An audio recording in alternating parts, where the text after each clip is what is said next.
haven't played this game in a long time, so yep, I came down too soon. Zaxxon for the ColecoVision. Just showing a little love to the second system I ever owned.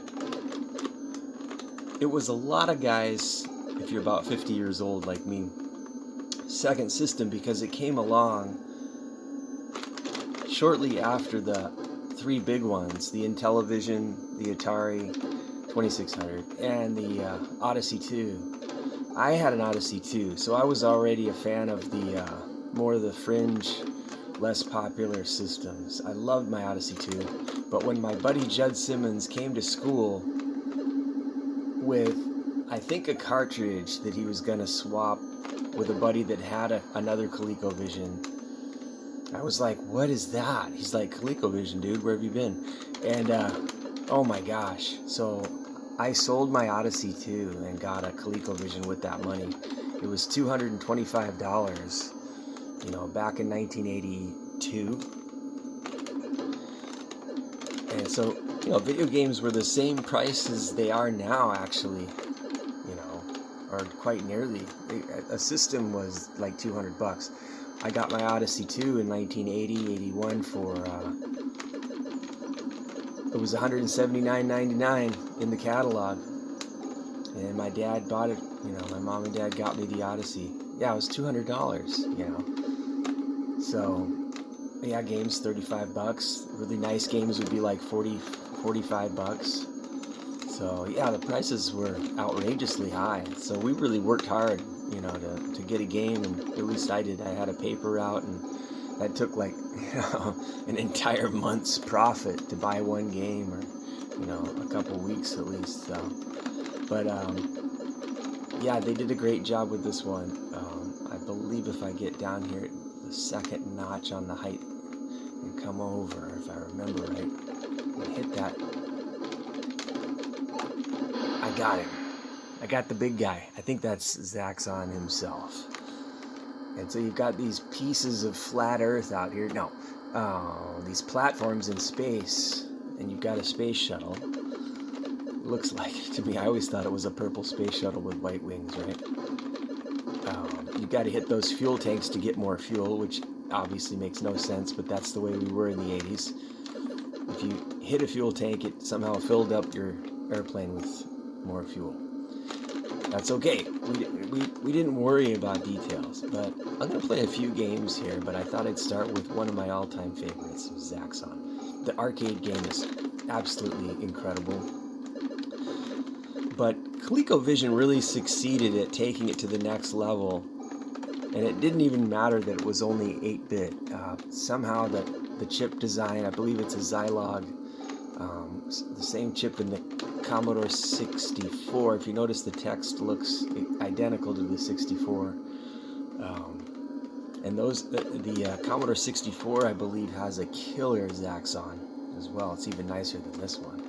But in some ways, I think this one's better. They made a great one for the Atari 5200 as well.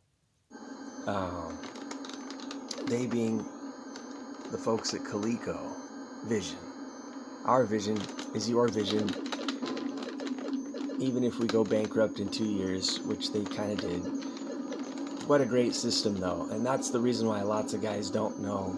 I use guys loosely, that means females and males. Don't know about it because it came and went really fast, but they made a swath of great titles, and then they were gone, and all of a sudden it was all about the Nintendo, which never impressed me. I'm just not a Nintendo kid. I dropped off after the ColecoVision, and I didn't come back in until the Sega Genesis, so I never really worried about the Nintendo. All those games to me kind of looked the same. They were side-scrolling, Mario, whatever. Yeah, I'm just being honest. It didn't do anything for me. Still doesn't. That was like a millennial system. I'm a Gen X guy. And, you know, I knocked part of him off, but I was too busy yapping about stuff. But yeah, so let's play. I just picked up yesterday one of my favorite titles that I got right before I was too cool for video games anymore. And that would have been when I got into my later years of high school and early years of college. My later years of college, I would get into the Sega Genesis, but let's look at Space Panic. I love this game. Hold on. Alright, you're not going to believe this game. Space Panic actually predates Donkey Kong as one of these, what do you call, games where you run around on a... But check out the music. Fantastic. So there's no jumping over barrels, but you've got ladders and rungs. A rungs and ladders game, you might call it. So this was 1980 when this came out in the arcade. It did well in Japan. It flopped in the US for whatever dumb reason. What you do is you dig a hole, and one of these like little sort of Pac-Man looking guys will come and get, hopefully fall in the hole, and then you bury them and they fall through. Here he goes. I love how they kind of shake and they're like, oh no, oh, like that. So that's the object of the game. Dig a hole, but if you don't dig it fast enough, they dig themselves back out. You've got oxygen, so you've got to keep track of your oxygen. There's more to it than this, because if I don't, let's see, if I go like this and go this way, I'm gonna try and, now watch if I let him go.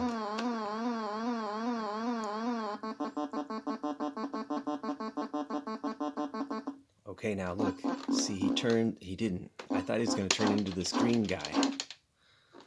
You can fall through these, by the way, you won't die. I'll show you on the next level how they turn into another type of alien, a more difficult one, because you have to dig 2 holes that are vertically lined up to eliminate the higher level aliens. And if you notice, my remaining oxygen turns into my bonus points when you go to the next level. So it's a really cool game. It's fun to play. It makes sense. I hate when you have to play games that just kind of don't make sense. Except for shooting fuel, you know, and then it fills up your tank. That doesn't make sense, but it's fine. Because, you know, 80s kids.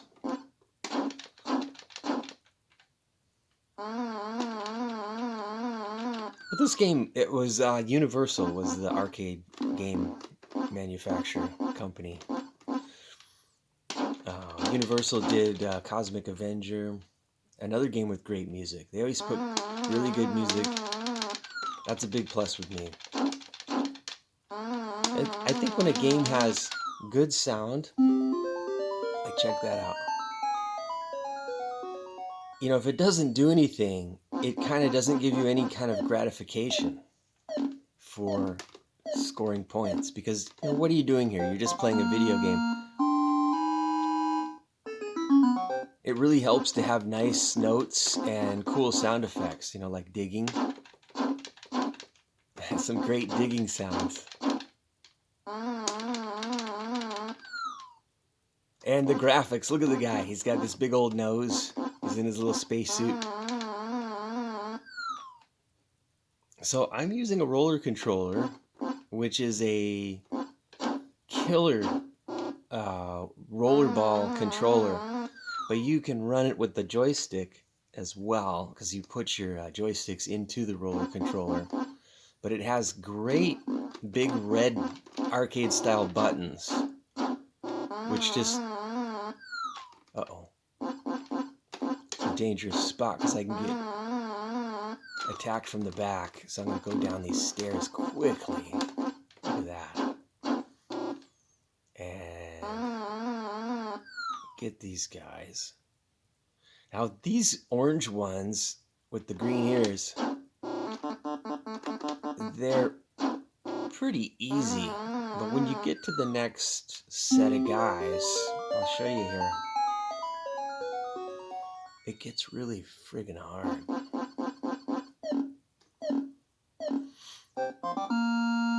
There's one. Up in the top right, you see the green one that's got the kind of the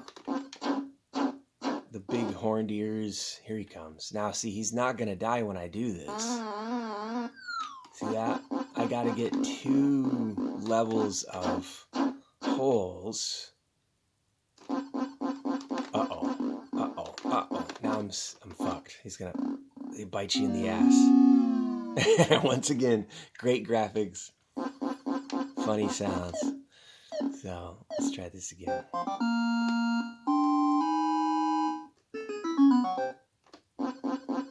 Just really cool music. I absolutely love that.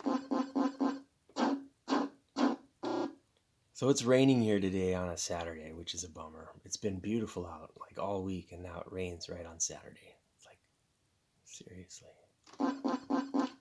So I thought, you know what? For 40 years now, this is what I've been doing on rainy days, more or less. I play video games, and these are the ones I play. Okay, here we go. Let's see if we can we gotta get this guy to go in there. There he comes. Now I gotta quickly dig a hole underneath, and we're set. Now watch. Got him. 300 points. We're good to go. I made that look easy.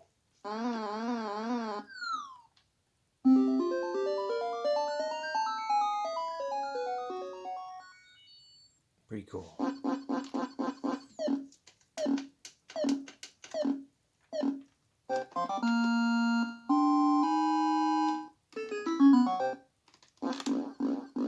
We got a greenie up there. So I'm going to try and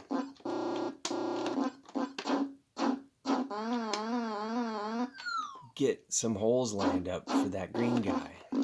But these guys keep screwing it up. But, you know, I'm happy to get rid of them in the meantime.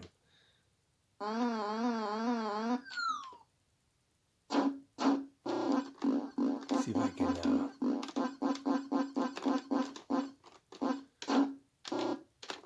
Uh-oh. Nope. Uh-oh. That's not going to work. Let's see. Oh, now see, he turned into a green guy because he dug himself out. And what you got to be careful is, even though that's not going to kill him, you want to do that because he'll turn into the next level of alien, which is you're going to need 3 holes, the blue ones. So now see, this becomes challenging because, oh, you'll get bit in the ass. Oh, I'm running out of air. I only have so much oxygen, so... But yeah, so this predates Donkey Kong. This was one of the forerunners, and you can see where the folks at Nintendo got the idea. And that was the pack-in cartridge for ColecoVision, by the way. It came with Donkey Kong, and a really nice version of it. Now that took care of 2 really easily like that. If you let one fall on the other one, that was a key thing I failed to explain. But yeah, if you can get them to fall on each other, kind of like in Burger Time, if you've ever played Burger Time, you get the enemies to fall on each other.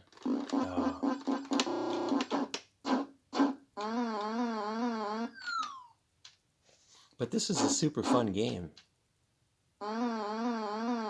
Digging holes, burying aliens. But yeah, okay, let's see how far we can get, because I don't know why I started this with Zaxxon. I have no rhyme or reason to my entire existence, really.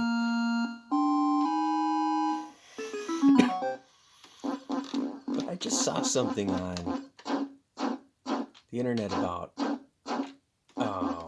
chaos and logic, and how they actually, somehow, experts at some university proved that the patterns of chaos and patterns of logic are at a very nano level identical. There's no difference between, in nature, chaos and logic. It's the same. Exactly. So when you see something that seems like chaos in nature, like let's say a fire, maybe, something deteriorating like a tree that's diseased, that might not seem like something that you would think is have any symmetry or logic to it, but although, I think anyone would agree that the life cycle, the life and death of something is logic. It has to do that. Got him. But it was really interesting. I'm not explaining it very well, but I found it fascinating. Fascinating. So these guys are gonna finally, hopefully, let's do something here. I'm not gonna get. You can do that. See, a little tricky strategy there. And I'm playing, I think, level 1. This is the easiest level. But I didn't want to just be dying all the time because, the harder 2, 3, and 4 levels are significantly harder. And if I remember right, the arcade game was really hard. And the Japanese audiences loved it. It just didn't do well in the States for whatever reason. I think that goes to show, like, I don't think Japanese and American kids are all that different. It's just that basically what happens is the way things are presented and marketed have a large impact as to their success. It's not so much the quality of the game, it's just that something was lacking with the way it was marketed, the timing. I think it's all about timing a lot of times. That's true with music too, right? Uh-oh, I was not thinking there. No. So I got a blue one and a green one. This is going to be very tricky. Now, hopefully I've actually got more oxygen. It looks like it. Instead of 2,000, now I've got like 4,000. So I'm going to try and do... I got to set up my holes. Oh, God dang it. Boy, he came down quick, didn't he? He was like right up there, and then all of a sudden he was biting my ass. Good old 8-bit.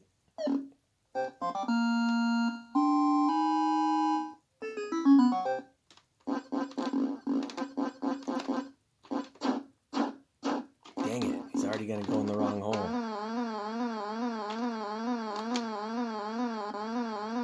Uh-oh, now I'm screwed. Get him. Oh, I had a chance there to possibly...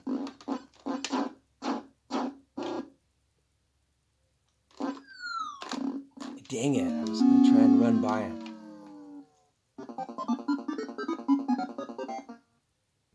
That little game over song is like pretty spastic.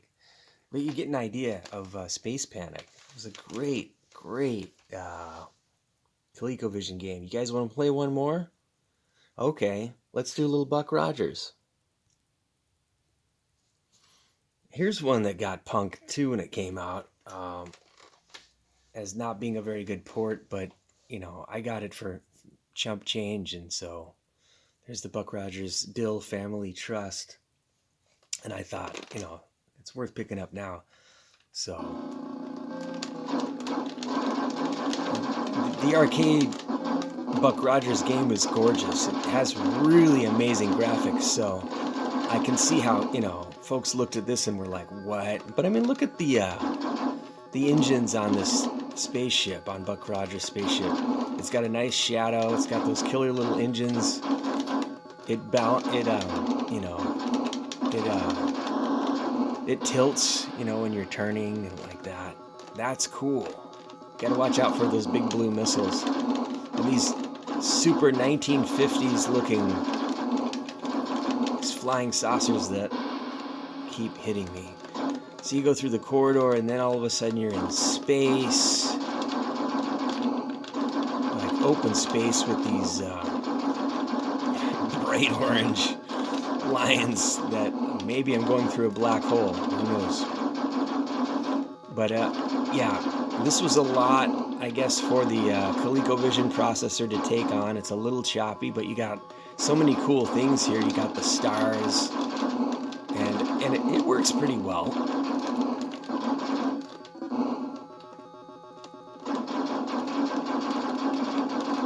It's got a nice rapid fire.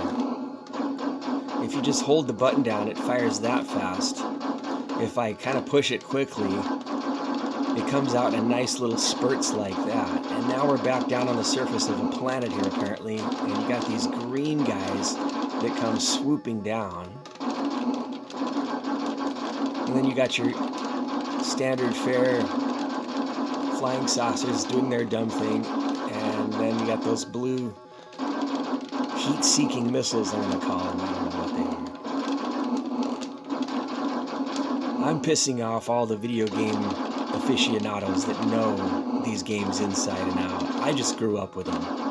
I noticed this about millennials, that they really get into the details and they get really mad if you don't explain things right. But Gen Xers are kind of like, well, these were just the games we had, man. It was like Star Wars action figures.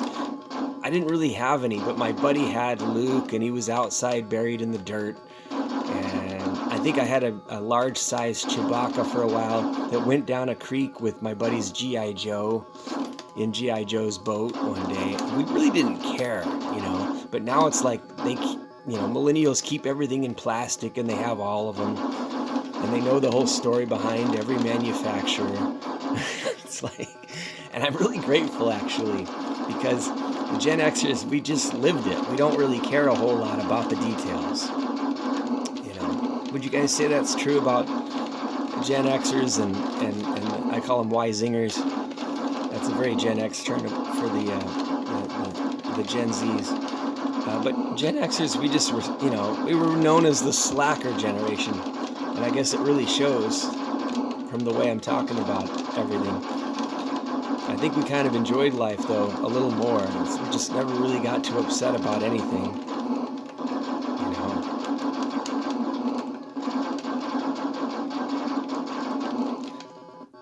Oh, yeah. And this guy, the boss screen. Whoa, we got to watch those things. To me, that was a giant 8-track machine. You guys know what an 8-track is? You put your big cassette in that slot in the middle, and now it's coming after you to do you in. So I always knew an 8-track would be the death of me. It certainly was almost the death of the music industry. Okay. I thought he was supposed to die after you hit all 4 of those red things. Dang. He's still not dead. There it goes.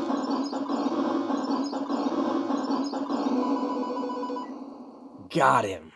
Nice play, Patrick. You destroyed the 8-track player. But I love this game. I think, just to have it is super cool. I like the way those bullets travel down the corridor, too. Look at that. Super smooth. Ooh. Got him.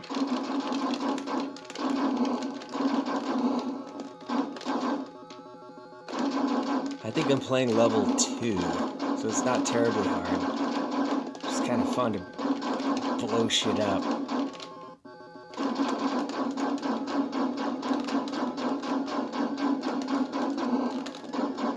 My thumb was getting tired, so I'm just holding down the fire button.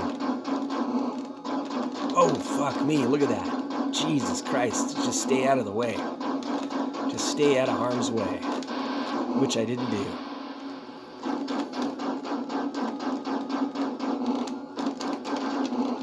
Sometimes you gotta get that rapid fire going.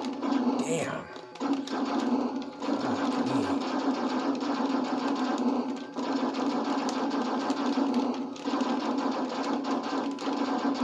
But yeah, man. Bought the ColecoVision with my own money, $225 at Bill's Records and Audio in Prescott, Arizona. Those those were fun days, man. And it's funny to think back at how fast and how short a time period all of it happened in. I had my Odyssey 2 in 80, 81. I had the ColecoVision basically 82, 83, and that was it. It was a 4-year tenure, and that was it. I was done with video games in 4 years. And then later on, I got a Sega Genesis, really just for a PGA Golf 3. I played that while I was graduating from college, but I was way more into music at that point.